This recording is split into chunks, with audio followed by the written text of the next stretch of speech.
They missed it. Every single one of them, the most important moment of my life. And not one empty chair had my last name on it. I remember standing there in full dress uniform, the weight of the medal already pressing into my chest before it even touched the fabric. Cameras flashing, hands clapping. My commanding officer calling my name like it meant something bigger than me. And all I could see past the polished rows of strangers, past the flags, past the ceremony, was a single row of seats that stayed empty. My seat wasn't empty. I was there. But theirs told the truth I had been avoiding for years. I had told them it mattered. Not everything about the mission, of course. That part was classified. But I had called my father 3 weeks earlier, standing outside a secure briefing room with the desert wind still clinging to my uniform. I remember pressing the phone tight to my ear, listening to it ring longer than it should have. When he picked up, his voice sounded distracted, like I had interrupted something more important. "Hey, Dad, I got something coming up, a recognition ceremony, stateside. They said family can attend." There was a pause, not the kind filled with emotion, the kind filled with calculation. "What kind of ceremony?" "I can't go into details, but it's a big deal, for my unit, for me." Another pause, then a sigh, soft but deliberate. "You chose this life, Hannah. You know we don't really understand all that military stuff." I swallowed, forcing my voice to stay steady. "You don't have to understand it, just be there." He didn't say yes, he didn't say no, he said we'll see. That phrase had followed me my entire life like a shadow. I called my mother next. She picked up faster, her voice warmer but thinner somehow, like it had been worn down over the years. "Oh, honey, that sounds important." "It is," I said. "Can you come?" She hesitated. I could hear my father's voice faintly in the background, asking something about dinner. "I'll talk to your dad," she said softly. That meant no. My younger brother didn't even pretend. When I texted him, he replied an hour later with "got work, maybe next time." There had never been a next time. Still, I sent the details: date, time, location, dress code. I even added a note: "This one matters to me." I don't know why I thought that would change anything. The day of the ceremony arrived colder than I expected. Not in temperature, the base was warm, the sky clear, but in the way the air felt when I stepped outside my quarters that morning. Like something had already decided how the day would end, and I was just walking toward it. My uniform was pressed to regulation perfection. Every ribbon aligned, every crease sharp. I checked it twice then, a third time, not because it needed it, but because it gave me something to control, something predictable. My roommate Carter leaned against the doorway watching me adjust my collar. "You nervous?" she asked. I shook my head. "No." She smirked. "That's a lie." I allowed myself a small breath. Not about the ceremony. She studied me for a second longer than I liked. "They coming?" I didn't answer right away. That was answer enough. Carter nodded slowly. "Then today's not about them." I wanted to believe that. The auditorium was already filling when we arrived. Rows of chairs arranged with military precision. Families sitting close together, some dressed up like it was a graduation, others holding small flags or cameras. There was a low hum of pride in the room, the kind you could feel without hearing. I scanned the crowd once, then again. Nothing. No familiar faces, no last-minute arrivals, no one waving from the back like they almost missed it but made it anyway. Just strangers. I told myself it was fine, that I had expected this, that I had prepared for it. But preparation and reality are two very different things. The ceremony began with formalities. Speeches about service sacrifice duty. Words I had heard before, but today they landed differently. Today they felt heavier. Not because of what they meant, but because of who wasn't there to hear them. One by one names were called. Soldiers stepped forward. Families clapped louder for their own. Cameras flashed brighter when someone's son or daughter stood at attention. I watched a young private hug his mother after receiving his recognition. She cried openly, pressing her face into his shoulder like she had been holding that moment in for years. I looked away. When they called my name, the room shifted slightly. I could feel it. Not because I was special, but because the citation that followed carried weight. Captain Hannah Mercer, my commanding officer, began, his voice steady and authoritative. For exceptional leadership under high-risk operational conditions. The words continued, detailing pieces of a mission I knew by heart, but could never fully speak about. decisions made in seconds, risks calculated in silence, lives balanced on choices no one should have to make alone. I stepped forward. My boots echoed louder than I expected against the polished floor. I kept my eyes straight ahead. Not on the seats. Not on the empty row. But I felt it anyway. The absence. The quiet where their voices should have been. The space where my father's approval never lived. The metal was pinned to my uniform with practiced precision. My commanding officer met my eyes for a brief second, just long enough to say what words couldn't. "You did your job. You did it well." The room applauded. I nodded, saluted, turned. Professional, controlled, exactly as I had been trained. But as I walked back to my seat, the sound of applause shifted in my ears. It became distant, hollow, like it belonged to someone else's life. I sat down, hands resting on my knees, back straight, face neutral. No one next to me leaned in to whisper, "We're proud of you." No one reached for my hand. No one said my name. The ceremony ended 20 minutes later. Families rushed forward, surrounding their loved ones with hugs, laughter, pictures. The room filled with warmth I could see but not feel. Carter found me near the exit. "You good?" she asked. I nodded. "Yeah." Another lie. She didn't push. She just stood there for a moment, then gave my shoulder a light squeeze before stepping away to find her own people. I walked out alone. The sun hit my face as I stepped outside, brighter than it had any right to be. For a second, I just stood there, letting the noise of the auditorium fade behind me. In my pocket, my phone buzzed. I pulled it out. For a brief, stupid moment, something inside me hoped. Maybe they came late. Maybe they were outside. Maybe it was a notification. A bank alert. I stared at the screen for a second longer than necessary, then locked it and slipped it back into my pocket. Of course. I took a slow breath, then another. And that's when it settled. Not anger. Not even sadness. Just clarity. I had spent years trying to earn something that was never going to be given. And standing there in uniform, decorated, recognized, I realized something that should have been obvious all along. I was enough without them. But that didn't mean it didn't hurt. People like my father believe they understand risk. They talk about it in terms of money investments, the kind of losses you can measure on paper and recover with time. But real risk, the kind that doesn't wait, the kind that doesn't negotiate, feels different. It has a sound, a pressure, a moment where everything narrows down to a single decision and you don't get a second chance to make it right. The mission had started as routine, at least on paper. A downed U.S. pilot in a contested region of the Middle East. Coordinates uncertain. Hostile presence confirmed. Recovery window limited. The kind of situation that gets briefed in calm voices around a table like it's just another line item. I was the one assigned to lead the extraction team. Not because I was the most senior. Not because I asked for it, but because I had a reputation one I never tried to build for making decisions under pressure without freezing. Mercer, my commanding officer, had said during the briefing, tapping the map with a pen, "You're on point. We don't have the luxury of waiting for perfect intel. You'll adapt as you go." Adapt. That word carries more weight than people think. We deployed under cover of darkness. The rotors cut through the night air with a steady, controlled rhythm, but inside the aircraft everything felt tighter, focused. No wasted movement. No unnecessary words. Across from me, Sergeant Lewis checked his gear for the third time. "You ever notice," he muttered, not looking up, "how they always say, high probability, like it's supposed to make you feel better?" I allowed myself the smallest hint of a smile, only when it's not your name on the line. He glanced up, then meeting my eyes. "Tonight it is." I didn't answer. I didn't need to. When we touched down, the world shifted from controlled to chaotic in a matter of seconds. Sand kicked up around us, reducing visibility. Comms crackled with fragmented updates. The pilot's last known position was close, but not precise. "Team Alpha move," I ordered, my voice steady through the headset. We advanced in formation, each step calculated, each movement deliberate. The kind of coordination that only comes from training together long enough to trust each other without question. We found the pilot faster than expected. That should have been a good sign. It wasn't.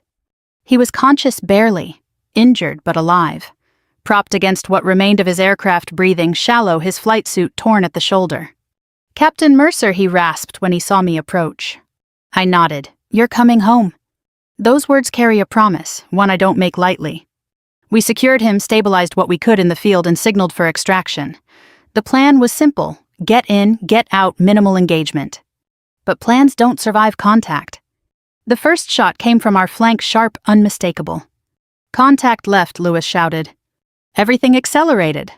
Return fire, movement, adjustments. The kind of chaos that looks random from the outside but follows a pattern if you've been in it long enough. "Bird inbound in 5" came over comms. 5 minutes? In that environment, 5 minutes is a lifetime. We shifted positions using what little cover we had. The pilot's condition was deteriorating. Every second mattered. Then came the moment. "Mercer, we need to pull back," Lewis said, his voice tight but controlled. "They're closing in." He wasn't wrong. The safe call, the correct call by protocol, was to withdraw, mark the position, return with heavier support. But the pilot wouldn't make it that long. I looked at him, really looked. Blood loss, shock, fading consciousness. If we left, we were leaving him to die. "Negative," I said. Lewis's head snapped toward me. "Ma'am." "We move now," I cut in. "We're not leaving him." There are decisions that define you, not in the moment but in the consequences that follow. This was one of them. We shifted our formation, tightened our perimeter, and moved toward the extraction point ahead of schedule. It wasn't clean. It wasn't controlled. It was calculated risk, pushing the edge of what we could manage without breaking. The helicopter came in hot. Dust, noise, pressure. "Go, go, go," I ordered. Lewis and another soldier loaded the pilot first. I stayed on the ground a second longer than I should have, covering their movement. That's when I heard it, a sharp intake of breath behind me. Private Ellis. He had taken a hit. Not fatal, but bad enough to slow him down. "Move," I shouted, grabbing his vest and pulling him toward the aircraft. Rounds hit the ground around us, kicking up dirt and stone. We made it. Barely.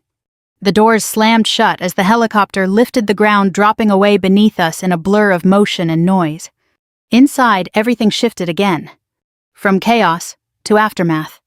Medics moved quickly, stabilizing both the pilot and Ellis. Lewis sat across from me, breathing heavier than he'd admit. For a few seconds, no one spoke. Then he looked at me, shaking his head slightly. "That wasn't by the book." "No," I said. A pause. "But it worked." I didn't answer. Because working comes with a cost. Back at base, the reports were filed, the decisions reviewed, the outcomes analyzed. I was called in for debrief. "You deviated from protocol," my commanding officer said, his tone neutral. "Yes, sir." "You understand the risk that posed to your team?" "I do." He studied me for a long moment. "And you'd make the same call again?" I didn't hesitate. "Yes, sir." Another pause. Then a slow nod. "That's what I thought." The pilot survived. Ellis recovered. The mission was classified as a success. And somewhere along the line, someone decided it was worth recognizing.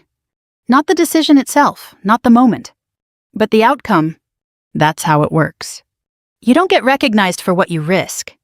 You get recognized for what you bring back. Back home, none of that mattered. When I tried to explain carefully, vaguely, within the limits of what I was allowed to say, my father's response was the same as always. "You're making it sound more dramatic than it is." I remember standing in my kitchen, phone pressed to my ear, staring at nothing. "I'm not," I said quietly. He sighed. "Hannah, people have dangerous jobs everywhere. You're not the only one." Number. But I was the one who had been there. The one who had to decide. The one who had to live with it. "I'm not asking you to understand everything I said, just some of it." There was a pause. "Then we'll talk about it another time." We never did. And that's the thing about moments like that mission. They don't leave you. Not completely. They stay with you in small ways. In the way you assess a room. In the way you notice exits. In the way silence feels heavier than it used to. My family never saw that version of me. They never asked.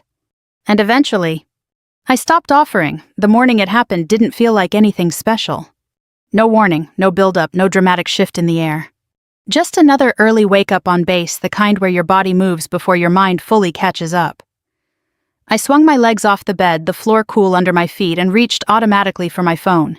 Notifications, emails, routine. And then I saw it. A message from Carter. Check the news, now. No emojis, no explanation. Just that. I frowned slightly, still half in that quiet space between sleep and awareness, and tapped open the browser. The homepage loaded slowly, the connection lagging just enough to stretch the moment. Then it appeared. At the top. Front and center. A photograph I recognized immediately but had never seen from that angle before. Me. Standing beside the helicopter uniform dusted with sand helmet tucked under my arm, eyes focused somewhere beyond the frame. It wasn't a posed image. It wasn't polished. It was real, raw. And beneath it the headline, U.S. officer leads high-risk mission to rescue downed pilot. Published by the New York Times. For a few seconds I just stared. Not because I didn't understand what I was seeing, but because I did. Too well. They had released part of the mission. Not everything, not the full context, but enough to tell a story, enough to turn a series of decisions made in the dark into something visible, something public. I scrolled slowly. Details I recognized stripped down and translated into something civilians could digest. Words like bravery, leadership, decisive action under fire. Words that sounded distant, like they belonged to someone else. My name appeared 3 times in the article. Each time it felt less familiar. I didn't feel proud.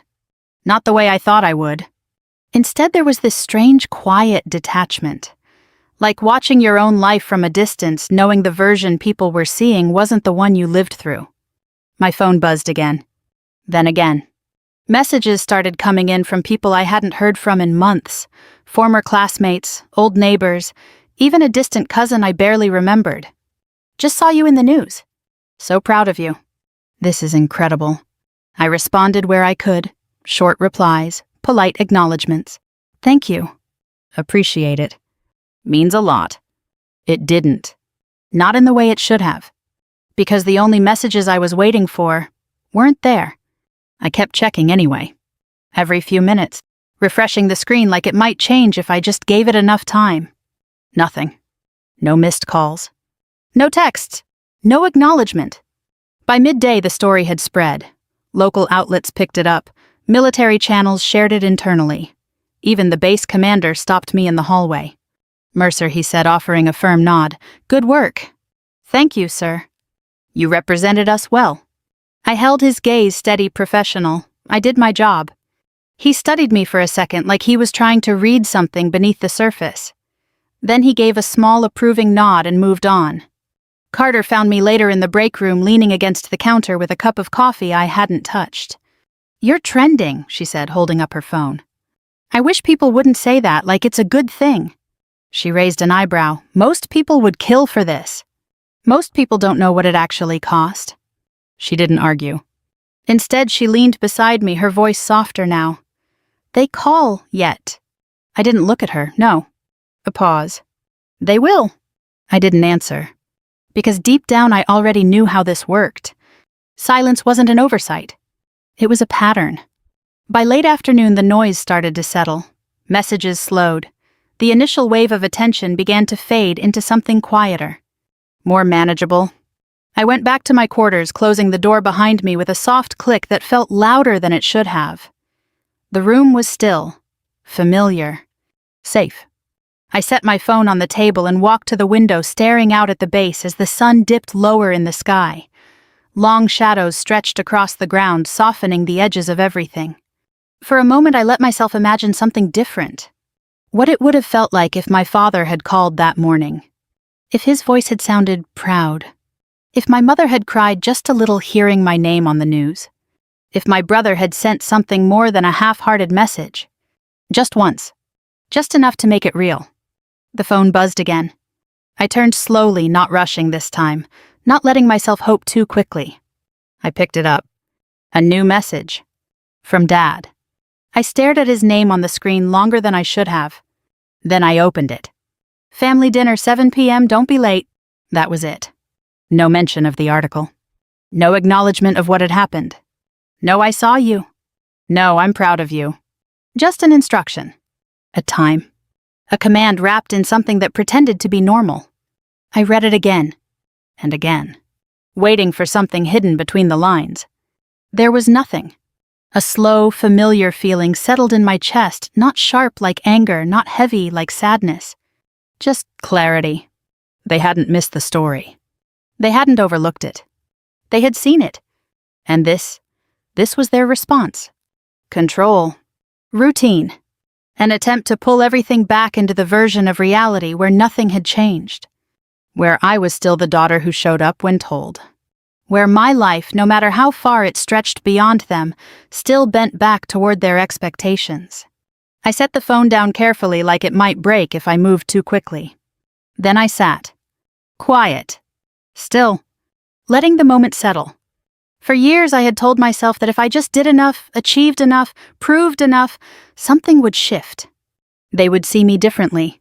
They would meet me where I stood. But sitting there in that quiet room with my name still echoing somewhere out in the world, I realized something I hadn't fully allowed myself to accept. This wasn't about what I did. It never had been. The phone buzzed again. Another message from Carter. You going? I looked at the screen. Then at the message from my father. 7 p.m. Don't be late. I leaned back slightly, exhaling slowly, my eyes drifting back toward the window. The light had changed. Softer now. Darker. Like the day was closing in on itself. And for the first time in a long time, I didn't feel the pull to answer right away. I didn't feel the need to explain. Or justify. Or adjust. I just sat there holding the silence. And somewhere in that silence, something shifted. Not loud. Not dramatic. But permanent. I arrived at 7:02. Not because I was running late. Because I chose not to rush. The house looked exactly the same as it always had. Same white siding. Same neatly trimmed lawn my father insisted on maintaining himself like control over grass could somehow translate into control over everything else. The porch light was on. It always was. A signal maybe that this place was still supposed to feel like home. I stepped inside without knocking. The smell hit me first, roasted chicken garlic, something warm and familiar. It should have felt comforting. It didn't. Voices drifted in from the dining room. Normal voices. Casual. Like nothing had happened. Like I hadn't stood on the front page of a national newspaper that morning. Like they hadn't missed the one moment I had asked them clearly directly not to miss. My father was already seated at the head of the table when I walked in. He glanced up briefly, checking the time on the wall clock behind me before his eyes settled on my face. You're late. 2 minutes. I pulled out a chair without responding and sat down. My mother offered a small smile from across the table, her hand still resting near the serving dish. Hi, honey. Hi, Mom. My brother barely looked up from his phone. Hey. That was it. No one said anything about the article. No one mentioned the ceremony. No one acknowledged anything beyond the fact that I had entered the room. My father picked up his fork, cutting into his food with precise, controlled movements. So he said, as if we were continuing a conversation from earlier that day, You've been busy. I watched him for a second before answering. I have. He nodded once. That's good. Silence settled over the table, thick but familiar. The kind of silence that had defined most of my childhood, where things that mattered weren't said, and things that didn't took their place. My brother cleared his throat. I've got a presentation next week, he said, glancing up briefly. Big client. Could be a promotion if it goes well. My father's attention shifted immediately. That's what I like to hear. You've been putting in the work. Yeah, he said, a small smile forming, finally paying off. My mother chimed in softly. We're very proud of you. I looked down at my plate. Of course they were. I let the moment pass without comment. The conversation continued around me, moving easily from one topic to another, work, finances, plans for the weekend. I listened, responding when necessary, keeping my tone, even my expressions, controlled. From the outside, it probably looked normal. A family dinner. Nothing more. Nothing less. And maybe that was the point. Halfway through the meal, my father set his fork down and leaned back slightly, his gaze shifting back to me. There is something we need to discuss, he said. I met his eyes. Okay. He folded his hands together on the table. I spoke with someone today. A contact. He mentioned that with your Recent visibility, there might be opportunities. I didn't react. What kind of opportunities, I asked. Connections, he said. Introductions. People who could benefit from knowing someone in your position. There it was. Not pride. Not curiosity. Utility. I'm not a networking tool, I said calmly. His expression didn't change. That's not what I'm suggesting. I'm saying this could be beneficial for all of us. For all of us, I repeated. My brother leaned in slightly. It's not a bad idea, Hannah. I mean, if you've got access to certain circles. I cut in, and even if I did, that's not how this works. My father's jaw tightened just slightly. You're being defensive. I'm being clear. He exhaled slowly like he was trying to maintain patience. Family comes first. I felt something shift inside me then. Not a surge. Not an explosion. Just a quiet, precise alignment of thoughts that had been building for years. Funny, I said, my voice steady. You remembered that now. The room stilled. My mother's hands paused mid-motion. My brother looked up fully for the first time. My father's eyes narrowed slightly. What's that supposed to mean? I didn't raise my voice. I didn't need to. It means I said you didn't say that when I asked you to come to the ceremony. No one spoke. I continued. I called you. I told you it mattered. I asked you to be there. My father shifted in his chair. We've been over this. You know we don't. You didn't even try, I said, still calm. You didn't ask questions. You didn't show up. You didn't call afterward. My mother's voice came softly, almost pleading. Honey, we didn't realize it was. I told you it was important, I said, turning to her briefly. That should have been enough. Silence. Thicker now. Heavier. My father leaned forward, his tone sharpening. We're here now. I held his gaze. Yes, I said, you are. Another pause. Then I added quietly, but you weren't there. The words settled over the table like something tangible. My brother shifted uncomfortably. Look, maybe this doesn't need to be a whole thing. It's already a whole thing, I said, not looking at him. I turned back to my father. You asked me to be here tonight. I came. Not because you told me to, but because I needed to understand something. His expression hardened. And what's that? Whether anything had changed. Another silence. Longer this time. Then he said, You're overreacting. I almost smiled. Not because it was funny. Because it was predictable. I stood in a room full of people who didn't know me. I said, my voice still controlled, still even. And they recognized what I did. They respected it. They showed up. I let that sit for a second before continuing. You didn't miss a dinner, I said. You missed me. That was the moment. The one where everything shifted. The room went completely still. No clinking of silverware. No movement. Just the weight of what had been said hanging in the air. My mother looked down at her hands. My brother leaned back, exhaling slowly. And my father, for the first time in a long time, didn't have an immediate response. I pushed my chair back slightly and stood. I'm not here to argue, I said. And I'm not here to fix this tonight. My father finally spoke, his voice lower now. Then why are you here? I looked at him. Really looked at him. Not as a daughter trying to earn approval, but as someone seeing him clearly for the first time. I'm here, I said, to decide what I'm not willing to carry anymore. And with that, I stepped away from the table. No slammed doors. No raised voices. Just a quiet exit that said more than anything I could have added. The air outside felt different. Not lighter, not easier. Just clearer. I stood on the front steps for a moment, letting the door close quietly behind me. No one followed. No one called my name. Inside the house went on plates, voices the familiar rhythm of a family that knew how to continue, without ever truly confronting anything. For years I would have stayed. Sat back down, smoothed things over, adjusted my words, my tone, my expectations just enough to keep the peace. Just enough to stay connected to something that never quite connected back. But something had changed. Not suddenly. Not dramatically. Just enough. I walked to my car, the gravel crunching softly under my boots. The night air carried a faint chill, the kind that settles into your skin without asking permission. I didn't rush. There was nowhere I needed to be except away. When I got inside, I didn't start the engine right away. I just sat there, hands resting loosely on the steering wheel, eyes unfocused, replaying the evening, not the words, but the spaces between them, the pauses, the way my father had leaned forward when he wanted something, the way my mother had lowered her gaze when things became uncomfortable, the way my brother had tried to steer the conversation back to something easier. Patterns. Clearer now than they had ever been. My phone buzzed in the cup holder. I glanced down. A message from my mother. "You didn't have to leave like that." I read it once, then again. And for the first time, I didn't feel the urge to respond immediately. I didn't feel the need to explain why I left or soften the impact of it. Because I hadn't left in anger. I had left in clarity.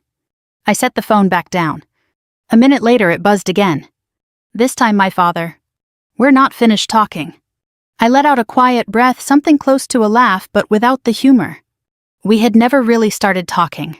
Not in the way that mattered. I picked up the phone, stared at the message, and for a moment I considered all the ways I could respond. The versions of myself I had been before, each one ready to engage, to argue, to defend. Instead, I typed, "I am." I hit send before I could second-guess it. The reply didn't come right away, and that was fine. I started the engine. The drive back to base was quiet. No music, no distractions, just the steady hum of the road and the rhythm of my thoughts settling into something more structured, more defined. By the time I reached the gate, I felt steady. Not resolved, but aligned. Carter was still up when I got back. Her door was open, a soft light spilling into the hallway. She looked up as I passed, reading my expression before I said anything. "You went," she said. "I did." She leaned back in her chair, arms crossed loosely, and I paused in the doorway, considering how to answer. "They didn't ask about the article," I said. Her brow lifted slightly, not even once. I shook my head. A beat. And I think that told me everything I needed to know. Carter studied me for a second longer, then nodded slowly. "So what now?" That question used to feel overwhelming. Tonight it didn't. Now I said I stop expecting them to be something they're not. She tilted her head. "That sounds simple." "It's not," I said, "but it's necessary." She nodded again, more firmly this time. "Yeah, it is." I gave her a small, genuine smile, one that didn't feel forced or performative, and continued down the hall to my room. Inside, everything was exactly where I had left it. Uniform jacket draped over the chair, boots lined up near the door, the quiet order of a life built on discipline and routine. I took off my jacket, slowly hanging it up with care. The metal caught the light for a brief second before settling into stillness against the fabric. I stepped back and looked at it. Not as something to prove. Not as something to show. Just as something that was mine. Earned. Understood. Carried. My phone buzzed again. I glanced at it from across the room. Another message from my mother. "We're proud of you, we just don't always know how to say it."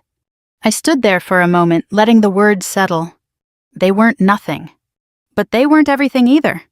For years I would have taken that message and built something bigger around it, filled in the gaps, translated the silence into something softer, something easier to accept. Tonight I didn't. I walked over, picked up the phone and typed, "I understand." And that was it. No more. No less. Because understanding didn't mean accepting the same pattern again. It meant seeing it clearly and choosing differently. Over the next few days, things shifted in small, subtle ways. My father didn't call.